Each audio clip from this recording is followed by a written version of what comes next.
eu sou mais louco que todos vocês. Sim. Eu acho que o nazista tinha que ter o partido nazista. Eu acho que não. Reconhecido Lembra, pela liberdade de expressão termina onde a Mas sua expressão expressar- coloca a vida do outro em risco. Eu acho que não dentro tem da que ter- expressão, eu acho que a gente tem que liberar tudo.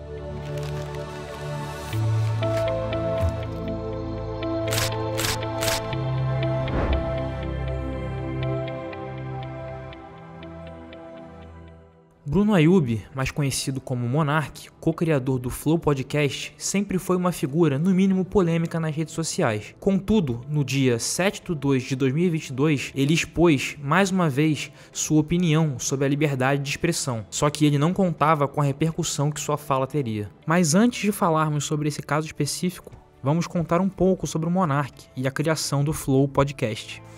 E aí, Monark aqui? A carreira de Monark no YouTube é bem extensa, começando no ano de 2010, onde ele foi um dos pioneiros da plataforma no Brasil, se destacando principalmente por seus vídeos de gameplays com o jogo Minecraft, até o ano de 2018, quando ele se juntou ao Igor Coelho, mais conhecido como Igor 3K, e criando assim um novo projeto, diferente de tudo que ele havia produzido antes, o Flow Podcast. Seu modelo é inspirado em um dos maiores podcasts do mundo, o Powerful Joe Rogan, criado e apresentado por Joe Rogan, comediante norte-americano. Conhece o Joe Rogan? Conheço. Então, a gente é 100% inspirado no Joe Rogan. Talvez essa referência explique muita coisa sobre o caminho trilhado pelo Flow. Joe Rogan tem um vasto histórico de polêmicas ao redor de seu programa. Ele já foi acusado de racismo, transfobia e disseminar informações falsas, principalmente sobre a vacina durante a pandemia. This people being upset at me, I didn't say I'm not an anti-vax person. Right. In fact, I said I believe they're safe and I encourage many people to take them. My parents were vaccinated. I just said I don't think that if you're a young, healthy person that you need it. As polêmicas também começaram a vir. A primeira aconteceu quando eles decidiram levar para serem entrevistados membros do canal Xbox Mil Grau, que na época estavam sendo acusados de racismo após falas em lives e tweets disparadas por tal dupla. Na mangueira até quebrar e arrebentar seu ânus. A cultura negra é essa?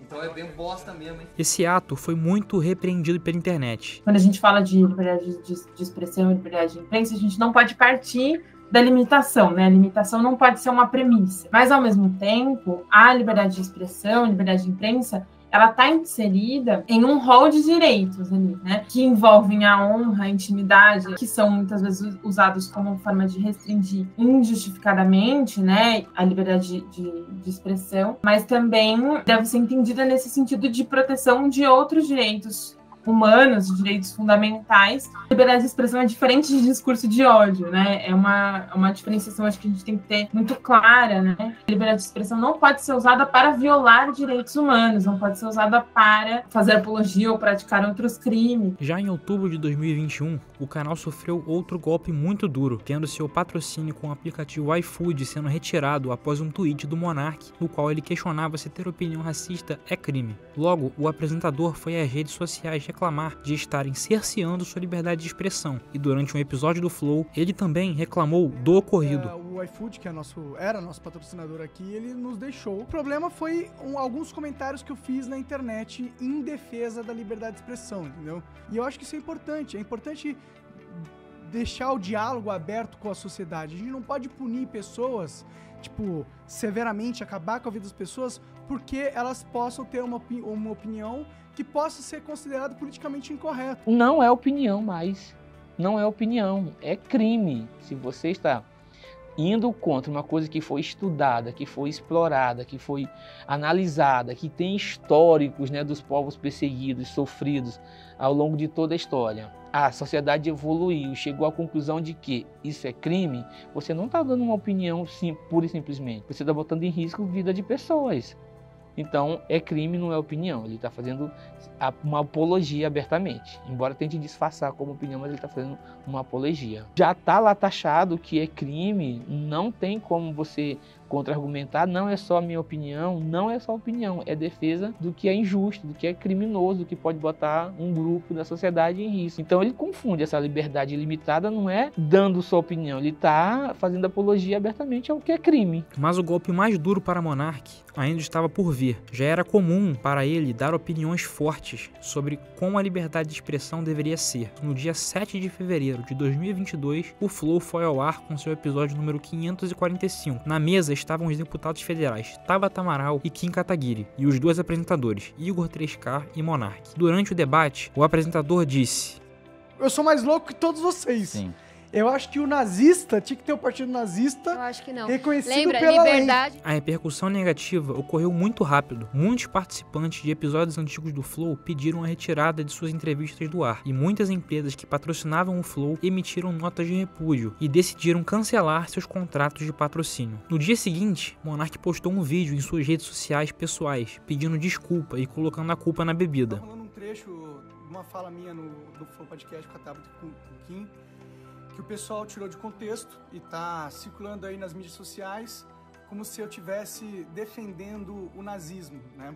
No mesmo dia, os estúdios Flow comunicaram que o Monark não iria mais fazer parte do programa e seu nome iria ser retirado do quadro de sócios. Por que a gente não percebeu que ele ia chegar nesse grau de defesa do nazismo, né? Contextualizando, a gente, de 2019 para cá, a gente mergulhou numa realidade paralela que a gente nem imaginávamos, né? Como como iniciou lá em 2013, a gente não imaginava que ia chegar a esse ponto de termos o maior representante da nação falando das coisas mais absurdas todo dia. É um crime diferente e a gente tá aí. É mais um, fazer o quê? Com todo o histórico de frases polêmicas, mas que na verdade é o que ele pensa mesmo, é o que ele pregaria, é o que ele quer pregar. As outras pessoas que pensam igual a ele, se tiveram essa liberdade, se tem essa resposta de uma autoridade, por que eu não posso opinar, né? Mas tem as consequências também, né? No caso, ele é um político, tem as suas imunidades, mas quem é um famoso na internet vai pagar mesmo, porque ele confunde opinião, liberdade de opinião, tudo ele acha que não é nada assim comprovadamente, ele não apresenta um estudo, tudo é a partir de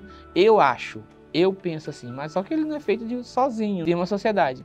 E eu também penso que, por conta desse momento que a gente vive atualmente, né, principalmente desde 2019 para cá, por termos, mais uma vez, vou pegar como referência o maior representante do país, pensa igualmente a ele, então ele se vê no direito de.